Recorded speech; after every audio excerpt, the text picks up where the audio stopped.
Bismillahirrahmanirrahim. Assalamualaikum warahmatullahi wabarakatuh.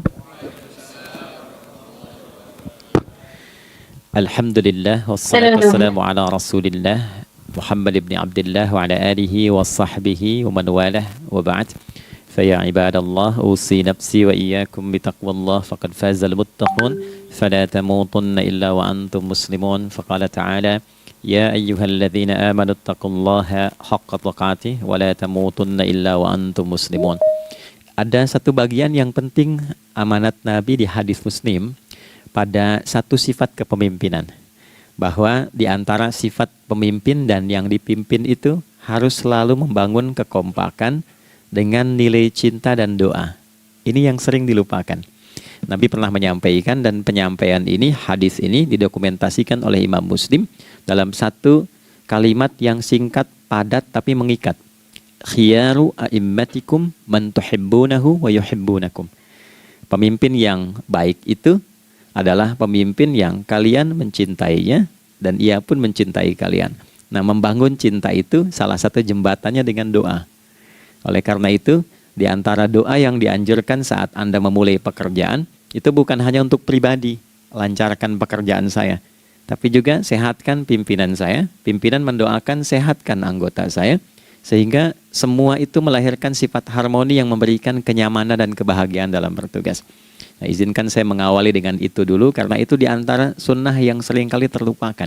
Sehingga bekerja itu lebih banyak dilakukan dengan tekanan menyelesaikan tugas dibandingkan dengan rasa cinta untuk bisa memberikan nilai ibadah di dalamnya. Yang kedua, semoga sholat kita diterima oleh Allah Subhanahu wa Ta'ala. Nah, yang kedua ini tidak cukup dengan amin. Kita harus tahu dulu standar penerimaan itu seperti apa. Dan yang kedua, kenapa harus sholat? Ini poin pokoknya. Mengapa sih umat Islam itu cukup hanya misalnya dengan bersyahadat saja dipandang sudah berislam, lalu berbuat baik? Kenapa mesti ada sholat? Kenapa bahkan yang pokok sampai 5 waktunya? Dan jumlah rakaatnya pun diatur sedemikian rupa, sampai teknisnya pun dijelaskan dengan rinci. Saking rincinya, bila ada yang menyimpang dari rincian itu, maka dianggap sholatnya tidak sah dan mesti diulang. Shallu kama ra'aitumuni usalli. Sholatlah kalian seperti kalian persis melihat aku menunaikan sholat. Dan dalam sholat inilah kemudian ada sanad yang tersambung secara ketat sampai-sampai dalam hadis Muslim nomor hadis 397. Demikian di Al-Bukhari juga diabadikan di nomor hadis 757 oleh sahabat Abu Hurairah. Sanadnya tersambung kepada Khalad bin Rafi Az-Zuraiqi, seorang yang sholat di samping Nabi tapi bermasalah sholatnya. Lalu Nabi meminta beliau untuk mengulangi sholatnya. Sampai 3 kali peristiwa itu hingga beliau berkata, Ya Rasulullah au kama qala Alimni ma uhsinu ghairah. Ya Rasulullah, tolong ajarkan kepadaku karena aku tak punya pengetahuan lebih dibandingkan dari apa yang telah aku kerjakan. Nah, dari dasar ini melahirkan satu pertanyaan kritis ya, dan juga perlu argumentasi yang kuat secara syariah mengapa kita menunaikan ibadah salat. Baik teman-teman sekalian, karena waktu kita sangat padat ya, kita manfaatkan sebaik-baiknya. Saya mohon izin kajian kita akan lebih fokus kepada inti materi sehingga manfaatnya lebih banyak kita dapatkan. Salat satu-satunya amalan di dalam Islam yang mencakup 4 bagian pokok dalam beragama. Jadi ketika seseorang menetapkan dirinya beragama dan ciri satu nilai agama itu bernilai benar, ya, dalam nanti kalau kita mau komparasikan atau kita riset, itu ciri pokoknya ada 4. Satu, ada aspek namanya aspek keyakinan, ya, tauhid atau akidah. Nggak mungkin kan beragama kalau nggak yakin, ya, karena itu pasal 29 ayat kedua itu mengandung nilai keyakinan. Negara menjamin kemerdekaan tiap-tiap penduduk untuk memeluk agamanya masing-masing dan beribadah menurut agama dan kepercayaannya itu. Ya, jadi nggak mungkin kita bisa menghasilkan nilai kepercayaan dan ibadah kalau tidak ada unsur keyakinan. Atau bahasa kitanya disebut dengan iman. Ya, iman itu nanti juga dipaku dalam setiap nilai kebangsaan di konteks Negara Kesatuan Republik Indonesia. Ini yang paling membahagiakan. Jadi mau jadi pegawai apapun itu syarat, ya, salah satu syarat yang melekatnya beriman dan bertakwa kepada Tuhan Yang Maha Esa, gitu kan? Ya, kemarin saya di BPK itu ada 11 bab Romawi, 40 pasal. Ya, di bab yang keempat pasal 13 tentang pemberhentian dan pengangkatan itu ada 11 poin A sampai K. Di poin B yang keduanya, syarat menjadi bagian dari anggota BPK itu beriman dan bertakwa kepada Tuhan yang Maha Esa.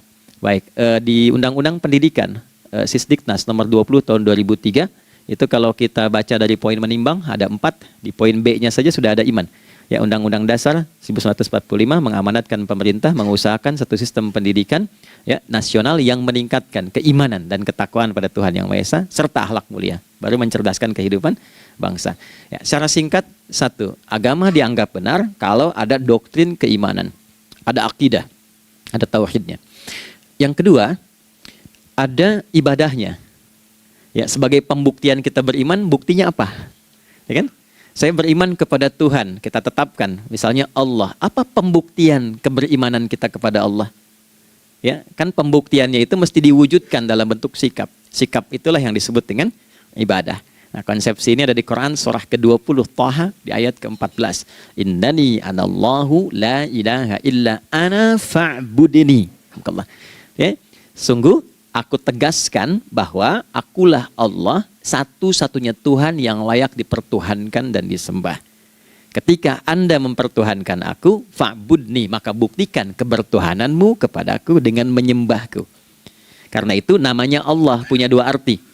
Satu yang dipertuhankan, kan? Ilahun wahid. Yang kedua yang disembah. Ya, jadi yang dipertuhankan dan disembah. Oke. 3. Yang ketiga harus punya unsur praktikal atau implementatif dalam interaksi kehidupan. Ya, jadi bukan cuma nyembah Tuhan, bimbingan kehidupannya apa? Implementasi dari ibadah itu. Ya, ciri umat beragama itu kan bukan hanya sekedar saya yakin, beriman, saya ibadah. Terus bukti ibadah itu dibawa dalam berinteraksi hariannya seperti apa wujudnya. Ya, makanya ketika dulu orang itu jujur, orang itu bangga dengan kejujurannya bukan sebagai orang jujur, tapi sebagai muslim. Jadi ketika ditanya, kenapa Anda jujur? Karena saya muslim. Ketika ada seorang penggembala di Sahara yang sangat gersang, diuji oleh Umar bin Khattab, ingin diambil kambingnya, kan kisahnya viral kan? Baik ya? Oh, tapi ini bukan punya saya. Bilang aja pada tuan Anda, kalau kambingnya hilang 1 dimakan serigala. Lantas di mana Allah? Jawaban itu yang menggetarkan kepada jiwa. Jadi kebenaran yang diungkap dengan sikap kejujuran itu implementasi nilai beragama. Nah, jadi praktek ibadah ada di muamalah. Oke, 1 akidah, akidah dibuktikan lewat ibadah, ibadah diimplementasikan dalam muamalah. Itulah sebabnya nanti seluruh bagian tubuh kita ketika digunakan untuk bersifat dan bersikap, itu ada tuntunan iman di dalamnya. Oke? Misal, saya tanya begini ya. Ini mukaddimah ya, kita belum mulai nih.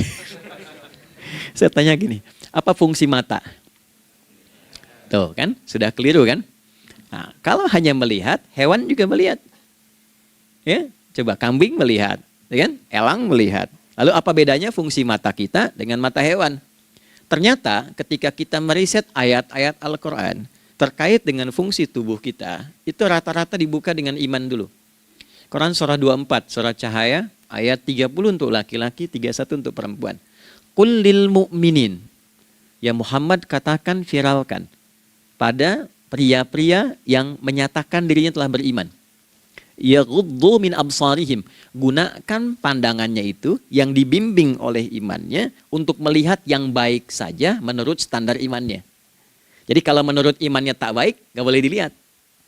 Karena itu ketika Anda sudah mengatakan asyhadu an la ilaha illallah, asyhadu anna Muhammad Rasulullah, kalimat itu dari lisan turun ke hati, itu jadi cahaya ke bagian tubuh kita. Makanya ketika Anda melihat, itu ada cara pandang tertentu yang dibimbing iman, standarnya beda dengan tanpa iman. Kalau nggak ada iman, semua mungkin terlihat. Tapi ketika ada iman, hati kecil Anda akan bicara, ini nggak baik. Palingkan. Nah, memalingkan dari yang tak baik menurut iman, itu namanya ghaddul basar. Oke, perempuan juga begitu, setara. Wa kullil mu'minati yaghdudna min absarihinna. Dan katakan pada setiap perempuan yang menyatakan dia beriman, maka gunakan pandangan itu dengan bimbingan imannya. Ketika tak baik menurut imannya, palingkan. Ya, Anda lihat kajian di YouTube, terus ada iklan kan? terus menurut standar iman nggak bagus, itu otomatis akan nggak suka itu. Ya, pasti dipalingkan. Ya, Anda kalau naik pesawat tuh ya, tugas keluar tuh, pertagas tugas keluar. Kalau pramugari lagi demo tuh yang dilihat pramugarinya apa demonya dulu. Nah, iman itu akan bekerja di situ tuh. Ya, palingkan tuh. Nah, sama dari mata turun ke jangan langsung ke hati aja, ke lisan dulu kan. Ya, ke mulut kan. Itu mulut tuh ketika digunakan fungsinya, imannya disebut dulu. Ya, Quran surah 49 ayat 11 misalnya, ya. Ya ayyuhalladzina amanu, imannya dulu. La yaskhar qaumin qaum. Ayat 12-nya la yaghtab ba'dukum ba'dha. Hai orang-orang yang telah menyatakan beriman. Kalau pakai alladzina disebutkan 1080 kali dalam Al-Qur'an, itu kalimatnya diksinya singkat, padat, mencakup semua tanpa sekat. Oke, jadi kalau laki-laki, perempuan, tua, muda, besar, kecil, beda strata, duniawi, itu semua tercakup di dalamnya. Hei semua yang telah menyatakan beriman, gunakan imanmu untuk membimbing lisanmu bertutur. Kalau masih merasa punya iman, jangan gunakan lisan untuk mencela, merendahkan orang. Untuk bergibah, membuat hoax. Didetilkan oleh Nabi, kalimatnya jelas. Man kana yu'minu billahi wal yaumil akhir, falyakul khaira aw liyasmut. Siapapun. Nah, dari alladzina ketika dirinci pakai man. Ya, man itu bentuk tunggal, ya, personal, tapi maknanya general. Jadi kalau Anda, saya, kita baca ayat atau hadis ada man, posisikan Nabi sedang bicara ke kita. Ya, hei Adi Hidayat, posisikan Nabi bilang gitu tuh. Kalau engkau merasa beriman sama Allah dan yakin dihisab di hari kiamat, jaga lisanmu. Katakan yang baik dengan bimbingan imanmu, tak mampu engkau diam. Jadi cukuplah suami istri itu menggunakan satu hadis ini, pasti sakinah itu muncul dalam kehidupan rumah tangganya. Ya, itulah sebabnya kenapa sakinah didahulukan dibanding mawaddah. Hati-hati ya, Mbak, walaupun namanya sakinah nggak ada ini nggak akan datang tuh ketenangan tuh. Ya, ada yang tahu nggak rahasianya? Kenapa sakinah duluan dibanding mawaddah? Ya, 5 juta. Ya, waktu habis karena padat sekali. Maddah jamaknya mawaddah, rasa kasih yang tumbuh dari pemberian materi. Jadi kalau rumah tangga itu ingin cenderung pada kebahagiaan, boleh berbagi dengan materi. Ya, istri cemberut, Anda datang dengan senyuman, sayang, kenapa? Ya, ini emas 2 kilo, nah itu pasti sehat lagi tuh. Ya, itu mawaddah.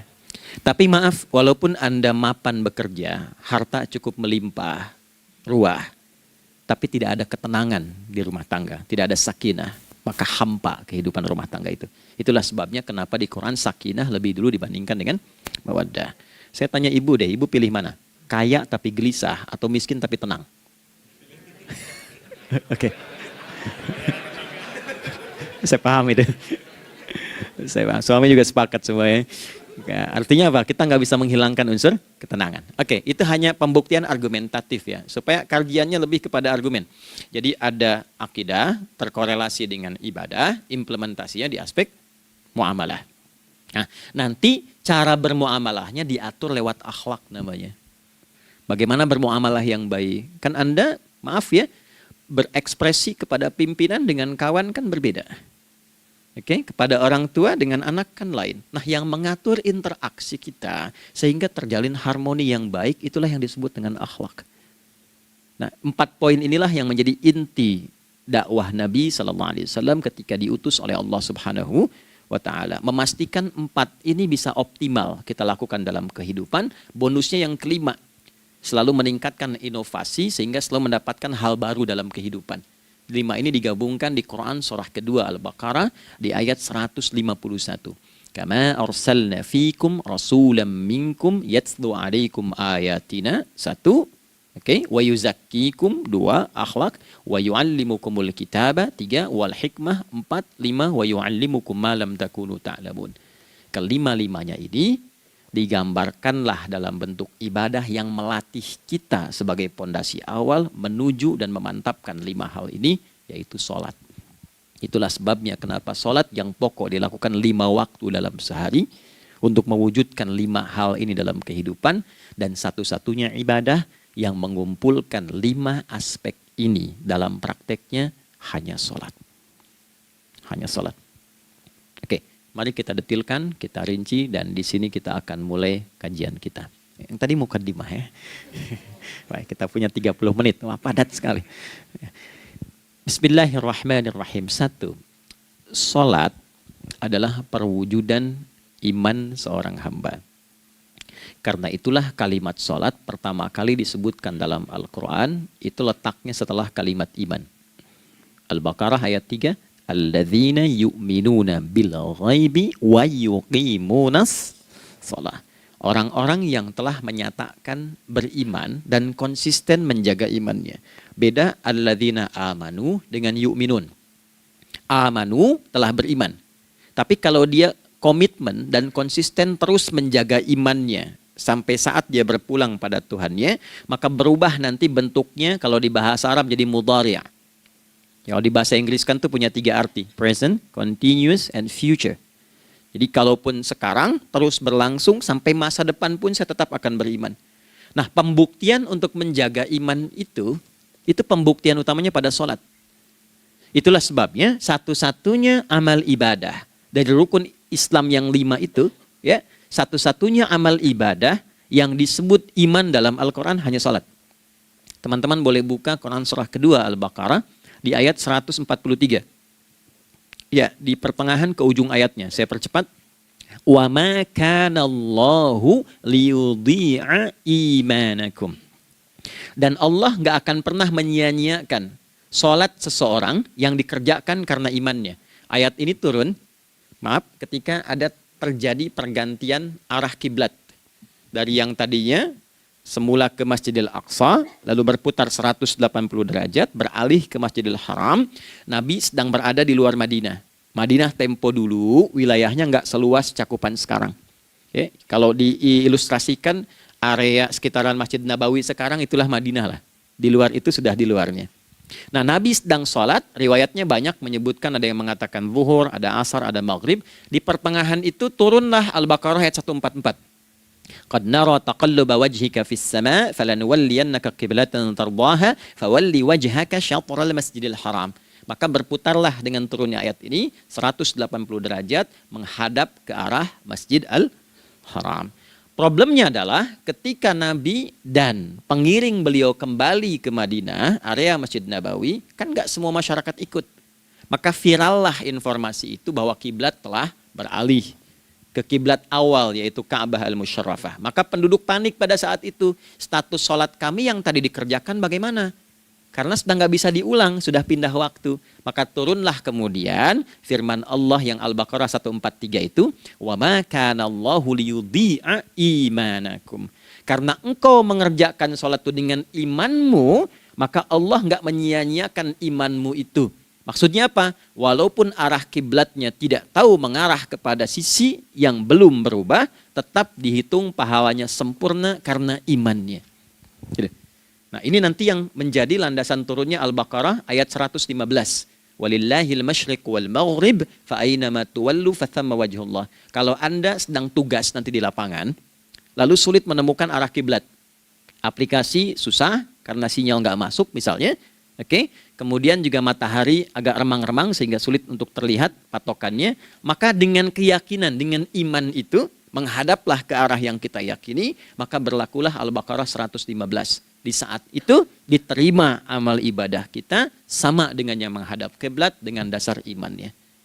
Oke, nah pengertian terbaliknya, mafhum mukhalafahnya, maka Nabi mengatakan, al-farqu bainal mu'min wal kafir tarkus shalah. Beda antara orang yang beriman dengan yang belum beriman adalah pada sholatnya. Jadi kalau ada orang mengatakan sudah beriman dan tidak menunaikan sholat, ini artinya keimanannya belum diakui sepenuhnya oleh Allah Subhanahu wa Ta'ala. Jelas ya? Halo, kenapa sedih begini? Maaf, saya terlalu cepat nggak? Enggak ya? Baik. Jadi dalam poin ini penting pembedanya di sholat. Itulah sebabnya kenapa dari kecil kan, usia sekian, dari mulai 3 ke arah 7 tahun contohkan. Ya, orang tuanya sholat bentangkan sejadah. Kalau bisa, kalau anak sudah mulai suka tuh kasih model sejadah yang anak-anak sukai bentuknya. Ya, dulu ada anak saya senang model mobilan, saya tidak sebutkan supaya tidak endorse gitu ya. Dikasih sejadah dengan pola itu, dia senang tuh ikutin. Kita nggak minta sholat, dia datang sendiri. Ya, Nanti setelah mulai 7 tahun kan baru diajarkan dengan baik, diajak ke masjid kalau yang laki-laki. Demikian seterusnya. Ya, mengapa dari awal dituntun seperti itu? Untuk memberikan sebuah penguat bahwa penjagaan iman dimulai dari sejak dini. Ya, tapi di Indonesia saya perhatikan kelasnya sudah advance. Ya, TK sudah manasik gitu. Oke. Itu satu ya. Karena nanti kalau Nabi bilang begitu artinya akan terjadi orang mengatakan beriman tapi tidak sholat. Ya, makanya keras dari awal Nabi katakan bahwa pembeda antara orang yang beriman dengan yang baru klaim beriman itu pada sholatnya. Ya, pada sholatnya. Mengerjakan sholat maka sah status imannya, tidak menunaikan sholat maka bermasalah imannya. Itu poin yang pertama. Yang kedua teman-teman sekalian, ibadah. Kita lanjut ya. Sholat adalah bagian pokok terpenting dari ibadah. Nah, di sini kita akan mulai membuka sedikit rahasia terkait dengan aspek ibadah ini. Teman-teman sekalian, ternyata sholat ini ketika oleh Allah diturunkan dalam Al-Quran, dalam konteks penunaian ibadah, bukan berarti hanya mengkoneksikan atau mengkorelasikan hubungannya dengan iman saja, bukan. Karena saya beriman, saya buktikan ibadah nyembah Allah lewat sholat. Dalilnya Quran surah ke-20 ayat 14.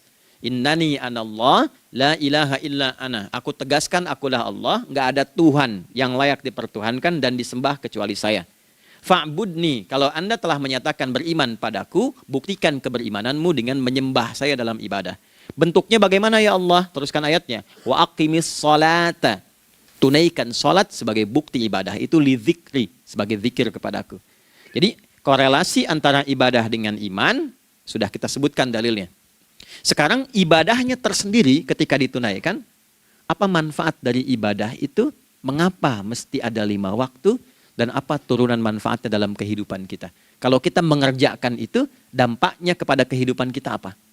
Nah, inilah indahnya di dalam Islam, dijelaskan dalilnya, diberikan contohnya, diberikan alasannya, dan yang paling indah, diberikan penjelasan dengan detail tentang manfaat-manfaatnya. Ini tidak ditemukan di dalam konsep keyakinan manapun.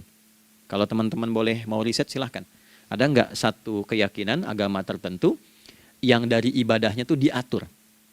Cara memulainya, bacaannya, detailnya, manfaatnya, waktunya, sampai dengan hasilnya, sampai kiamatnya. Ini menunjukkan bukan karya manusia. Bukan karya manusia. Kalau karya manusia setiap orang bisa buat itu. Ya, ketika ini menunjukkan bukan karya manusia, maka pertanyaannya dengan cara apa lagi Allah memberikan pembuktian pada kita bahwa Ia Tuhan yang hak yang harus kita sembah. Nah, kalau sudah paham, mari kita rincikan turunan tentang sholat ini. Kita mulai satu-satu teman-teman sekalian dari waktu sholat. Seperti kita ketahui waktu sholat ada 5. Tapi yang sering kita dapati dari yang 5 ini tidak semua orang mengetahui tentang makna dari nama dan pembagian di waktu ini.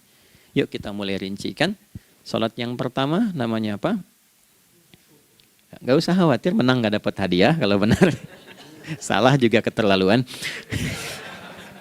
Oke, 1 subuh. Dia satu-satunya nama sholat yang punya 2 nama ya.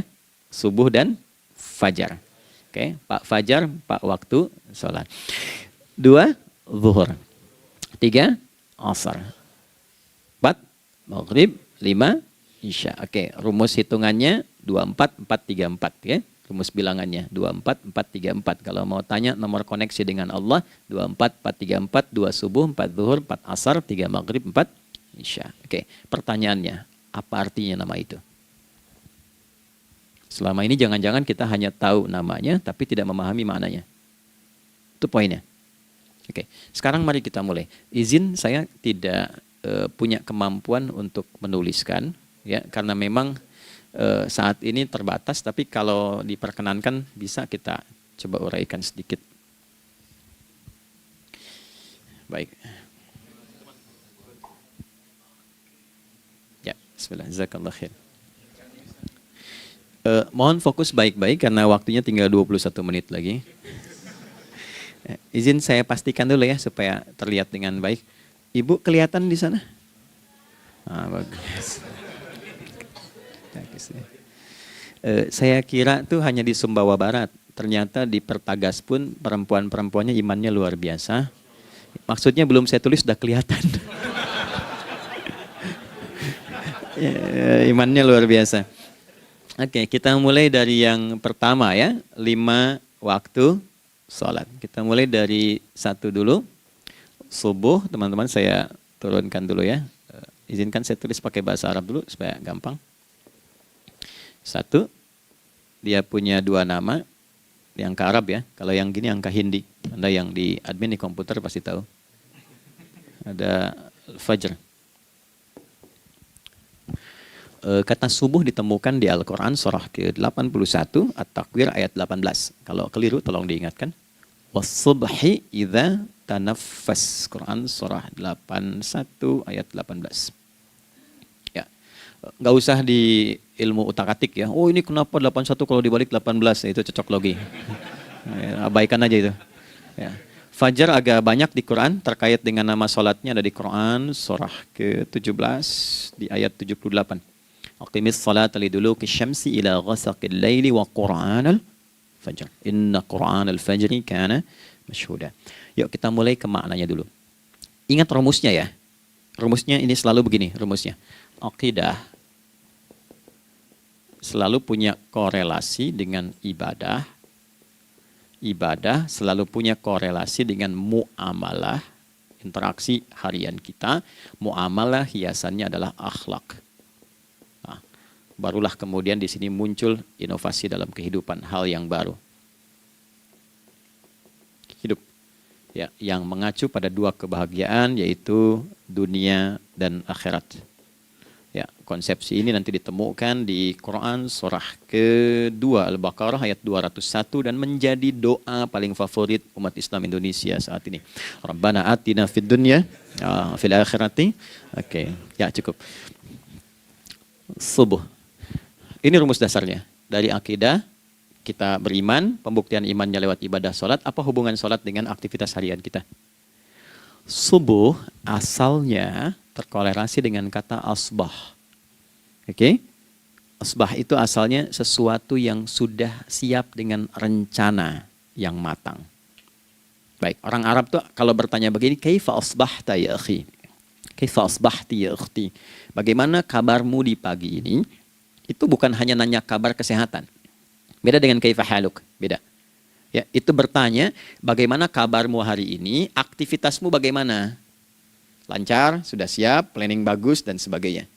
Ya, itulah sebabnya ketika Allah bersumpah dengan awal waktu, penandanya adalah planning kegiatan. Ya, was-subhi, dan aku bersumpah demi waktu subuh, awal mula untuk berkegiatan, idza tanafas, apabila sudah mulai bergerak, bersamaan dengan nafas yang keluar itu, maka sudah jelas rencana yang dibuat. Ya, jangankan kita, semua alam itu, semesta itu seluruhnya bukan hanya bertasbih, tapi beraktivitas dalam tasbihnya. Di waktu subuh, matahari sudah mulai bersinar kan? Ya, dan sinarnya mengambil manfaat loh. Mengandung nilai manfaat, memecah keheningan malam dan menghilangkan kegelapannya. Gelap mulai hilang, datang kemudian sinar yang memberikan kita bimbingan untuk beraktivitas.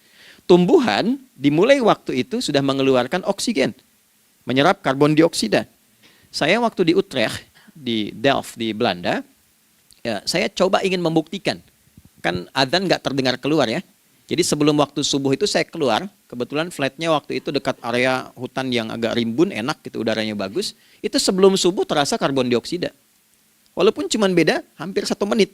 Tapi begitu masuk waktu subuh, keluar kesegaran yang luar biasa. Oksigen yang keluar. Ya, ini kan nggak mungkin kalau kuasa Allah tuh nggak mungkin terjadi seperti ini kalau bukan kuasa Allah Subhanahu wa taala. Tapi poinnya adalah yang bicara begini Quran. Nah, sekarang yang ingin saya katakan adalah alam semesta dalam konteks seperti matahari, kemudian tumbuhan, binatang, ayam bahkan mulai berkokok punya planning yang teratur. Masa kita makhluk yang dihisab tuh nggak teratur? Nggak punya perencanaan?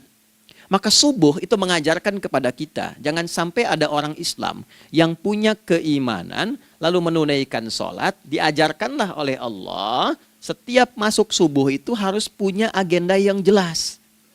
Planning yang terukur. Jangan terjadi mengaku muslim, beriman, tapi nggak jelas perencanaan hidupnya. Jam 7 mau di mana? Jam 8 kerjakan apa?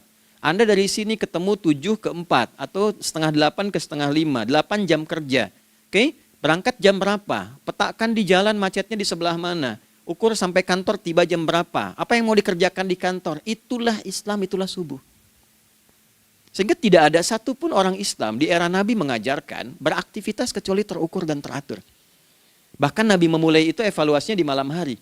Sehingga turun di antara surah Al-Insyirah itu ada ayat yang tegas mengatakan di ujungnya فَإِذَا فَرَغْتَ فَانْصَبْ. Evaluasi yang telah berlalu di malam hari, evaluasinya menyeluruh sampai ke zikirnya. Dicatat nih. Ya, aku hari ini secara spiritual itu, mohon maaf, sholat jamaahnya berapa waktu tuh? Dari 5. Oke? Misalnya dari 5 itu cuma 4, berarti koreksi ada yang kurang. 1. Ya.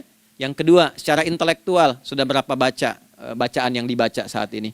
Ilmu yang ditingkatkan, mensyukuri anugerah akal dan sebagainya. Bekerja sempurna enggak? Turunkan ibadahnya bagaimana? Ketika ada yang kurang, istighfari. Ya, sebagai seorang ayah, ada enggak sesuatu yang salah yang dilakukan belum sempurna?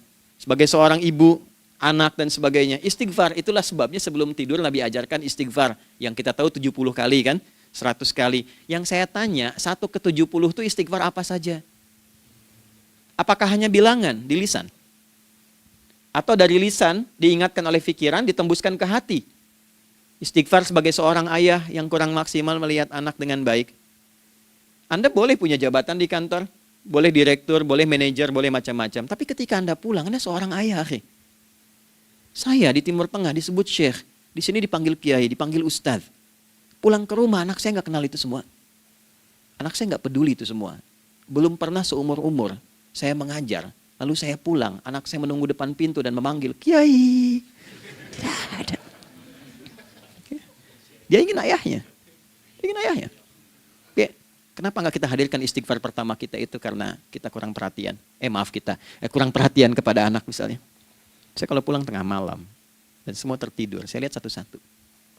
Perbaiki cara tidurnya, doa, lihat satu-satu, minta ampun sama Allah. Dan ya kadang sebelum mengalirkan air mata kita nggak bisa tidur karena nggak tahu nanti ketemu lagi nggak di akhirat.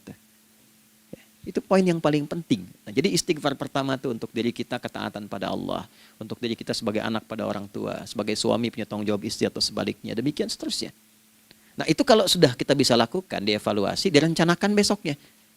Fa'idha faraghta fansab, direncanakan lagi yang berikutnya, besok mau ngapain, tulis malam. Kalau kita biasakan begitu tidurnya enak. Karena nggak ada beban, damai hidupnya. Dengan teman damai kalau ada perselisihan sebelum tidur.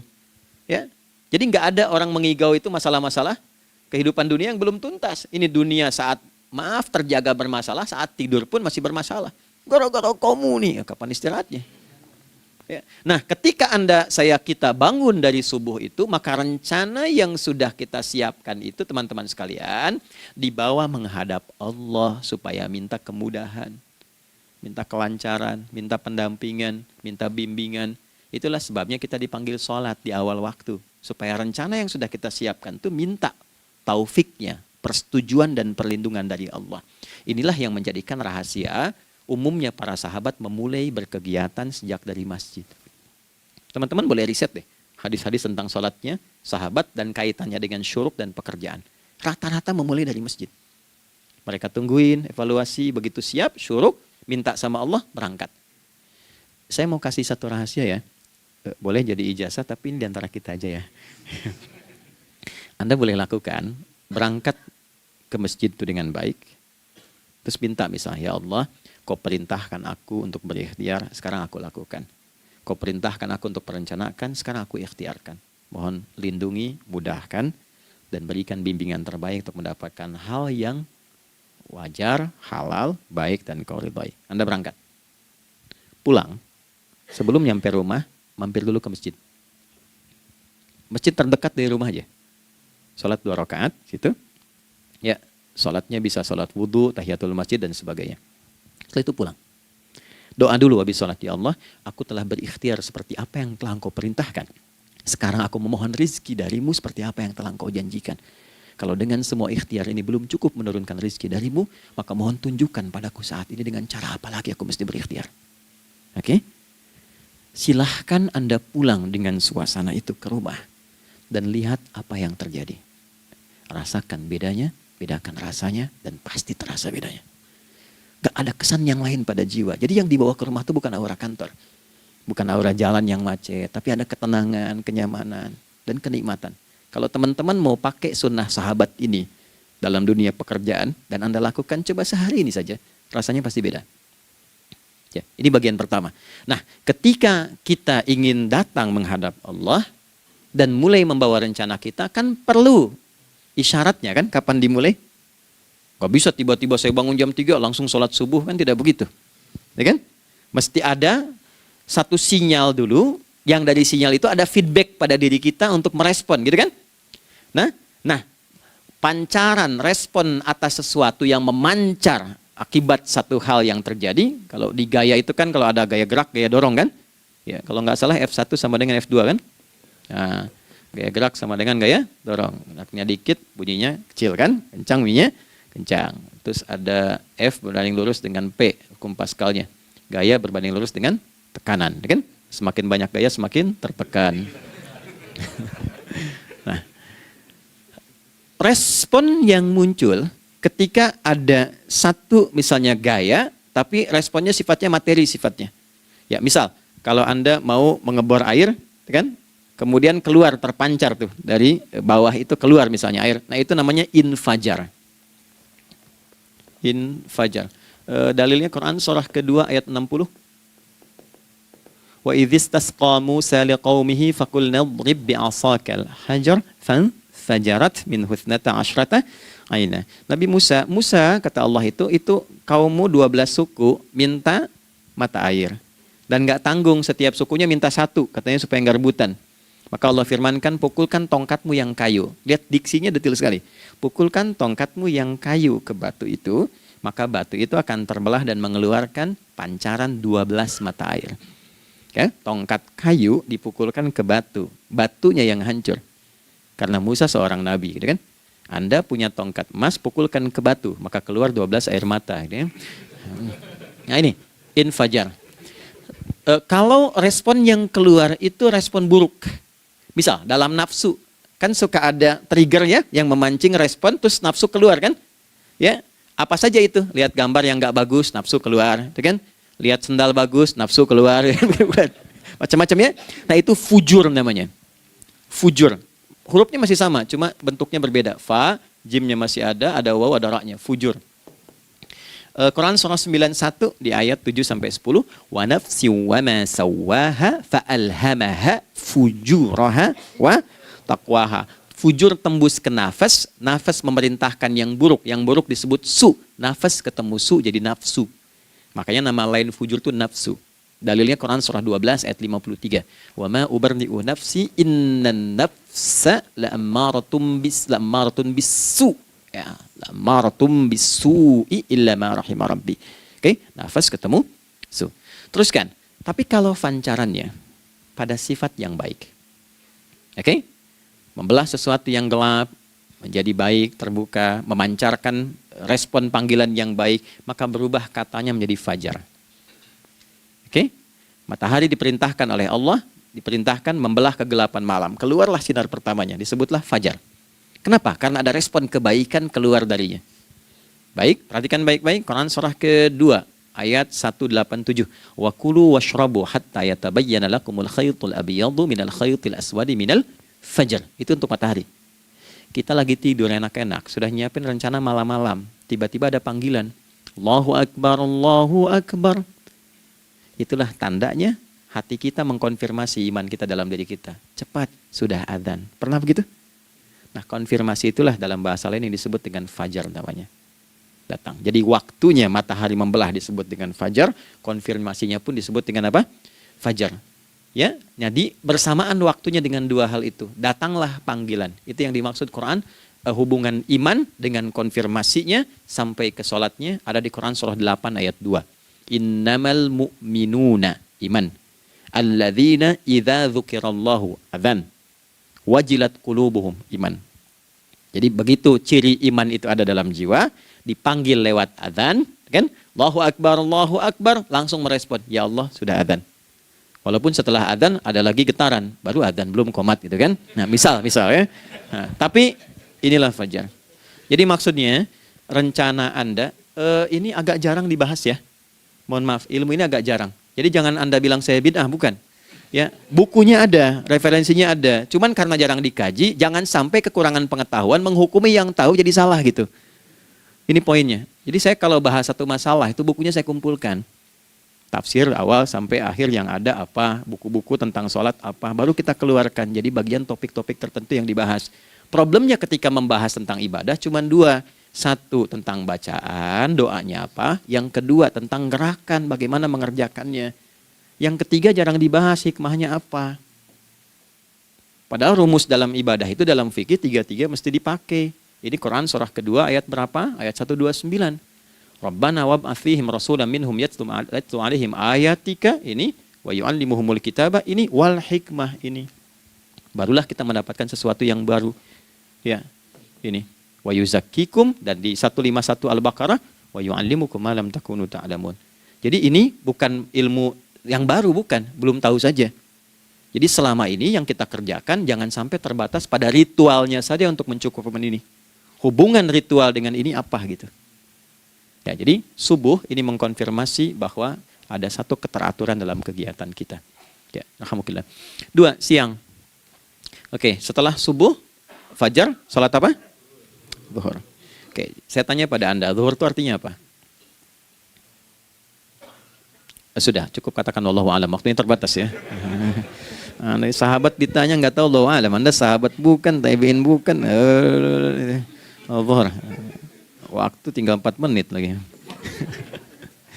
Oke, teman-teman, kalau kita jeli, ini kan sholat dikerjakan di siang hari kan? Siang itu bahasa Arabnya nahar. Naharun itu siang. Tapi kenapa sholatnya zuhur? Kok nggak sholat nahar gitu? Ya, lohor, jadi paksain tuh. Zuhur, lohor. Ya. Terus sore, biar nyambung cepat. Sore, bahasa Arabnya kan masa. Masa al-khir, selamat sore. Kenapa kok sholatnya asar? Kok sholatnya namanya asar? Oke? Maghrib, isya. Isya kan malam kan? Kenapa nggak lail? Lail itu kan malam. Kalau ada yang istimewa di malamnya, itu lailah namanya. Makanya ketika turun Al-Quran disebut Lailatul Qadar. Karena malamnya istimewa. Beda, lail dengan lailah itu beda. Lail itu waktu malam, lailah ada yang istimewa di malam itu. Ya, jamaknya lail, layali, lela, lili, lala, itu malam. Ibu lili, ibu malam-malam. Ya. Zuhur artinya jelas, terang. Ada idhar, dibaca dengan jelas, terang, gak boleh dengung. Man amana, itu kan? Ya, min husni, harus jelas. Ya, ada a, jelas. Zuhur kenapa disebut zuhur? Untuk evaluasi kegiatan kita dari setengah hari, sudah jelas belum hasilnya? Ya, Anda punya rencana di sini, evaluasi di siang. Jelas gak hasilnya? Pekerjaan Anda yang sekarang diamanahkan dari pagi jam 7 sampai sekarang, evaluasi dulu. Dicek, jangan cuma ditinggalkan. Oke, saya sedang kerjain, tinggalin dulu sholat. Bukan begitu. Ketika akan sholat, Anda cek dulu. Dari ke siang itu tengah hari, bagaimana hasilnya? Ada yang perlu disempurnakan nggak?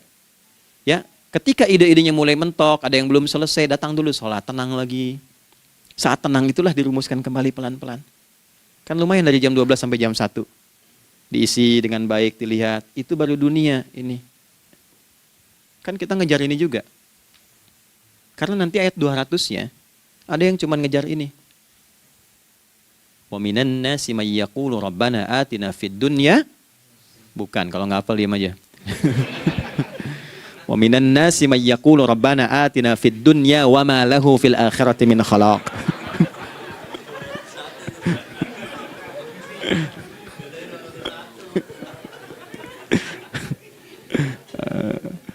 Paham kan?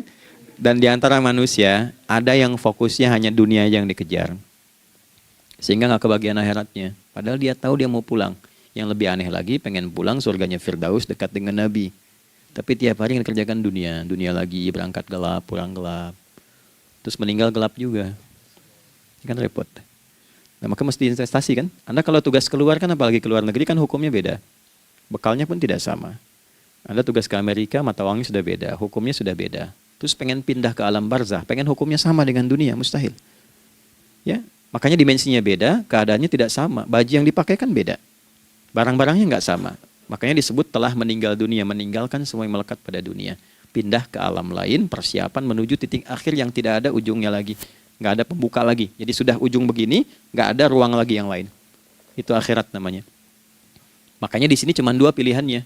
Kalau nggak ke surga, nah itu ya. Apa investasi yang ada di sini? Maka siang itu dicek dulu. Pekerjaan jadi ibadah nggak? Tadi niatin ibadah nggak waktu berangkat dari rumah? Kan? Waktu ngetik, waktu ngerjain di kantor, jadi ibadah nggak? Kalau ibadah, Anda nggak mungkin berbuat kriminal. Anda nggak mungkin berbuat maksiat. Nggak mungkin nipu, nggak mungkin nyogok. Nggak mungkin korupsi. Kan lagi ibadah. Nggak mungkin curang. Kan lagi ibadah. Anta budallaha ka'annaka tarah. Anda itu mengerjakan segala hal sebagai ibadah, merasa diawasi Allah. Fa in lam takun tarah fa innahu yarak. Kalaupun Anda merasa nggak melihatnya, Anda yakin Anda dilihat. Itulah kerja pakai iman, maka ini di bawah akidahnya. Jangan ditinggalkan. Nah, inilah yang selama ini kita butuhkan. Ya. Inilah yang melahirkan nilai etik, makanya adanya dalam jiwa. Takwa itu kan dalam jiwa, melahirkan etos. Etos mendorong kepada logos, logos melahirkan patos. Kepantasan dalam bekerja. Jadi Anda sekuat apapun ilmunya, kalau nggak punya etos, itu rusak. Jadi tidak cukup akal sehat. Jiwa yang sehat itu lebih penting. Banyak orang akalnya, saya ingat, akal itu tidak memberikan perintah. Dia hanya merumuskan satu instruksi dalam jiwa supaya mudah dilakukan dan dieksekusi oleh fisik. Jadi akal yang sehat itu seberapa pandai ilmunya, seberapa cepat mengeksekusi perbuatan. Tapi kalau yang dieksekusi itu dari perintah nafsunya, masalah. Habis saja waktunya tuh. Ya. Ini gimana ini? Tolong jawab loh. Nah teman-teman, karena sudah habis waktu jam 1, kita baru zuhur ini. Nah, yang paling menarik itu gini, yang paling menarik, kalau ada orang belum sadar sampai zuhur tentang akibat kehidupan ini, maka muncullah asar. Apa asar itu? Kenapa mesti disebut dengan asar? Dan apa manfaat istimewanya asar kepada jiwa kita? Itu di kesempatan lain kita akan bahas. Teman-teman, waktunya sudah habis. Ya, saya menghargai Anda, kan tidak boleh juga saya ngajarkan tapi mengambil yang sesuatu yang tidak tepat ya. Kita buktikan keimanan kita dengan mengerjakan amanah pekerjaan di tempatnya dengan baik, waktu digunakan dengan baik. Kita saling mendoakan supaya semua kita dijaga oleh Allah Subhanahu wa taala. Maafkan saya, lain kesempatan kita berjumpa kembali untuk melanjutkan apa yang telah kita bahas hari ini. Mari kita berdoa, semoga doa kita diterima oleh Allah Subhanahu wa taala.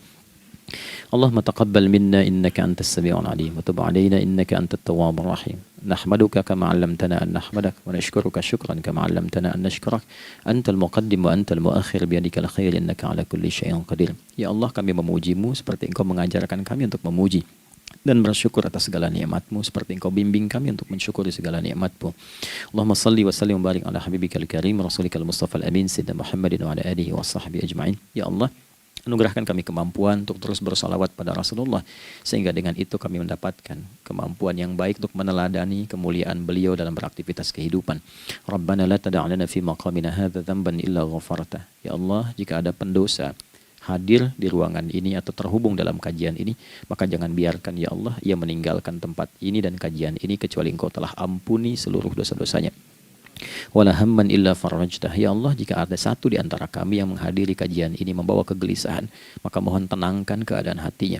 Wala asiran illa yassartah. Jika ada yang sedang diliputi oleh kesulitan, maka mudahkan, ringankan dan hilangkan seluruh kesulitannya.